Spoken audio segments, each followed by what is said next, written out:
Recently, a 23-week pregnant woman approached the Delhi High Court and asked the permission to abort the pregnancy.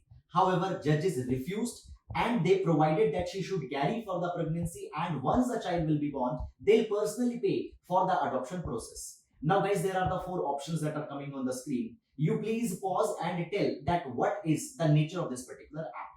Now, this particular act is legal because under the MTP Act of 2021, there are the 7 specific conditions under which only the pregnancy can be aborted between the bracket of 20 to 24 weeks. Secondly, this act is moral because morality is one's own perception of right and wrong. And judges thought that it is wrong, therefore, they personally offered the help that they will pay.